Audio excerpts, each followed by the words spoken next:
Hi, Brian. Nice of you to join us. Pleasure. Thank you for asking. Yes, fantastic. So, really, what we wanted to talk to you about today was your mental approach and how you approach the shows that you won, as in the Mr. Universe that you won and the Mr. World and the Mr. Europe. I was lucky to be with you for 2 weeks prior to them shows, and I saw the dedication and the that you put into them. So, if you could give us a little insight of how you approached that, that'd be fantastic. Okay. Yeah, pleasure.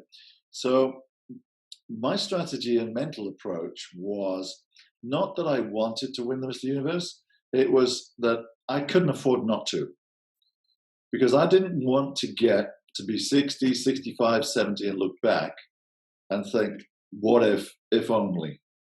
So, my mental approach going into the show was not about, won't this be nice? I would like to do this. It was burning inside me that I can't afford not to do this because I saw a picture when I was 17 of Mike Mentzer on the front of a magazine and it just blew my mind. And Mm. that was the trigger moment. I want to be a bodybuilder. I was a badminton player at that time, international badminton player. So I was like a stick and fast and whatever. Yeah. See Mike Mentzer and I want to change, right? So ever since I Yeah. was about 17, I wanted to be a bodybuilder. And of course, everybody dreams of being Mr. Universe. Well, mine morphed into I can't afford not to get to the other end and not ever been Mr. Universe. So mine was way, way more than, oh, I would like to do this or I want to do this. I couldn't afford Definitely. not to. It was my every fiber of my being. So that was Yeah, my I think your mental approach. mindset. Yeah, your mindset was incredible, Brian. I remember it. Obviously seeing you from morning till night. Everything you were doing was geared up to winning these shows. It was an all-out attack, and yeah, it was fantastic. And obviously, you went for it, and you obviously won everything. The condition that you got in and the was absolutely fantastic. But yeah, no messing about. And you really did attack it. And like I said, that's what you need to do. You need to have your mindset correct, and you certainly, did. That's for sure. So yes, and also the training. You were training quite a bit what prior to that, weren't you? Using a lot of the trap bar, remember at the time, for thickness to get you bigger. Yeah, one of the main sort of attributes I had was my back tended to be bigger and thicker and wider than everybody else's. But Yeah. the biggest part of putting on a lot of size in my legs and my back and overall Mm. body was trap bar. So I lived and breathed by it. I coach people now and I coach people then. And one of the first things Mm. that I do when they say, "Well, you coach me for this competition," I said, "You have to get yourself a trap bar, otherwise, no." Yeah. Because Yeah. one of the I remember about a fastest couple way. of bits, didn't you, as well, Brian, on the Achilles and that, which was sort of like preventing you from squatting really heavy. So you had to find ways of obviously working around Yeah, well, when I snapped my Achilles tendon, yeah, that was very interesting. Um, that. the thing with the trap bar is, in terms of bang for your buck, it's just Mm. such a natural position to squat because the Mm. weight is sort of central down your body. It's not front and it's not back. So you can just concentrate Yeah. on squatting, deadlifting, Mm. without worrying about the position so your back hurts, your knees hurt. I lived and breathed by it. Yeah, I know you're doing quite a bit of it. And also with the shows, you had to hold the condition for a fair amount of time, which you did very well. And you seemed to just get harder and better as the shows went on. Well, that was a sort of an idea that I sort of pinched from Dorian Yates. Um, Mm. we've all been in shows where we try to time it in the last few days with the diet and the water and everything, and it's pretty hit and miss, Mm. which is a bit of a waste considering you might have spent 6 to 12 months and thousands of Yeah, pounds exactly. on food and stuff, Mm. and then it's a Hmm. sort of hope is not a strategy when it comes to winning. So Mm. my strategy was when I started really going seriously for the Welsh, the UK, the European, and the Universe was I was ready to go on stage 4 weeks before. 4 weeks before, yeah, I could just put on Yeah. some oil, go on stage, and I was ready. Then all that happened was I just kept tweaking, refining. I took Yes. the time. I wasn't worried about being in shape because I was in shape that day, 1 month before the show, which takes all the Yeah. pressure off.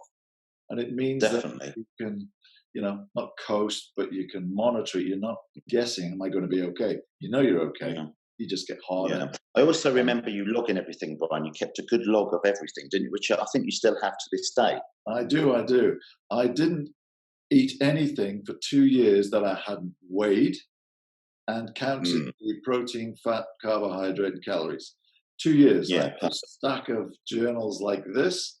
Yes, and the training. Yeah. I remember Sean Ray saying, I was at Rich Gaspari, I can't remember now, people who don't weigh food don't weigh trophies. So I took Yes, that's on true. board. So, Yeah. so I mean, you didn't leave anything to chance, did you, Brian? With the tan, with the posing, I remember you practicing your posing over and over and over again and making sure that you had the right tans prior to, which you went through quite a few. So, like I said, a lot of people, you know, they're a bit slack. With you, you addressed everything from the training to the food to the tan to the presentation. And obviously it showed and it paid off, obviously, in the shows. Yeah, when I sort of won my first one, the Welsh one, it was quite. I was actually a bit scary because there were 25 guys in the show, and after the first call out, they stood me on the side of the stage and they said, "You stay there." I didn't get any call outs, and I'm thinking either I'm doing really well or there's something gone really wrong here. Anyway, at the end of the show, it was like, oh yeah, there's two, and then Mike Richards, who was actually the organizer and the head of the federation in Wales, said, "Oh, there was 2 shows." He said, "There was you and everybody else." I said, "What do you mean?" He said, "Oh, you were just the total package, you know." And posing. So he said there was just 2 shows, and I sort of really took on board that you got to be the total package well in advance. A bit like the tan. Definitely. I was practicing tanning options like 6 months out. Yes, I remember. My posing briefs, I had them tailor-made. I had like 6 pairs tailor-made to suit the physique. Yeah. So everything was well in advance. Posing started 6 months out, started 15 minutes. Do you think a lot of people these days, Brian, do tend to leave it too late? They don't want to diet for long periods of time. They try and squeeze it in and they get to the end and they try all these mad techniques to try and pull it around, but really they should leave longer. Oh, absolutely. But that comes down to sort of like winging it, right? Yes. You know, it's a bit like the SAS. You know, they go and prep everything. The month before they go and actually do the attack, right? They don't. I think though, Brian, you've got it goes okay. You know, it's like yeah. I think you've got to enjoy the process, though, haven't you, Brian? You know, a lot of people think about the show, but you've got to also enjoy the journey. Well, the way I looked at that was, and this is something I always remember, when you're really, really in shape, my body fat was down to about 3%. So just picking your arm up, you know, everything would ripple and it was ripped. So brushing your teeth, I used to just start laughing because I'd look in the mirror and there was this thing I'd sort of envisioned when I was 17 years old. And it was there every day. It wasn't like, 3 days of the year I'm going to be okay. I was like this a lot. So I was really enjoying the journey because amazing. So I agree with you. And it wasn't like you were crawling around or anything. Even though you were so low in body fat, you looked like you had plenty of energy. You were training, I think, twice a day at the time. You seemed quite chirpy. So it just shows you if you condition your body to stay in shape for longer, the body gets used to it rather than plummeting down quickly, obviously, which is what a lot of people do in panic to make the show at the end. Yeah, and then they lose a lot of muscle, and then they get all muscle. Yeah, but I used to. If anything, I think you grew up to the show a little bit, Brian, didn't you? You just got better because I was so ready, well out. I was sort of like able to feed. I mean, I was so low body fat. I was eating 10 times a day up until 2 weeks before the show. But the last 2 weeks, I had to eat 15 times a day just to maintain. The muscle, there was no fat now, it was gone.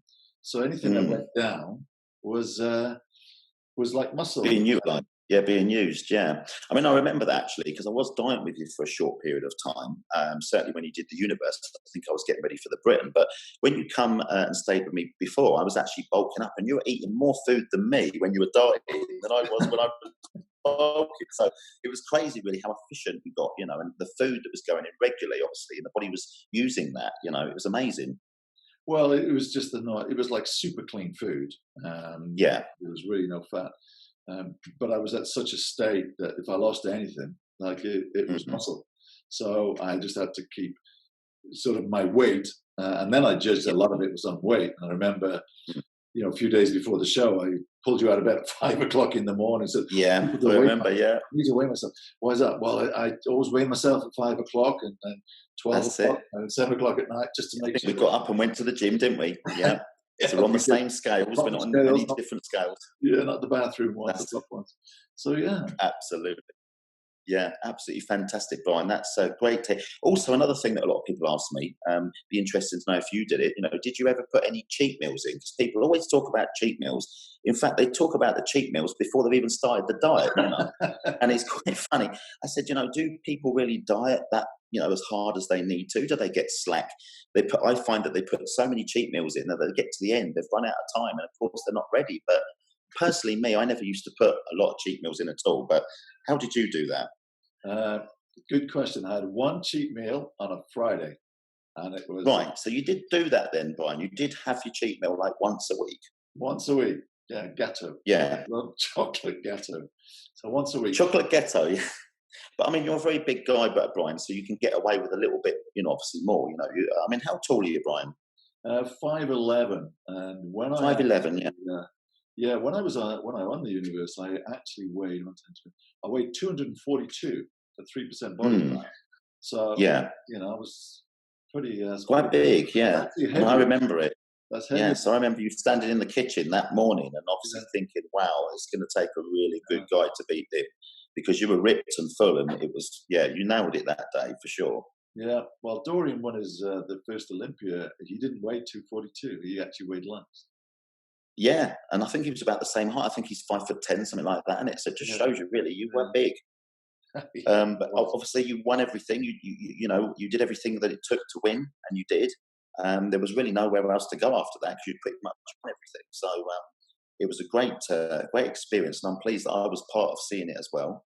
Yeah, it was Yeah. really great experience. But thank you, Brian, for obviously sharing that with us. It would be great to do some more videos in the future about other subjects, definitely. But yes, thanks for coming on and talking us about your experience prior to the universe, and hopefully we'll get a chance to speak to you soon. Yeah, that'd be great. My pleasure. Yes, thank you, Brian. You're welcome, Mark.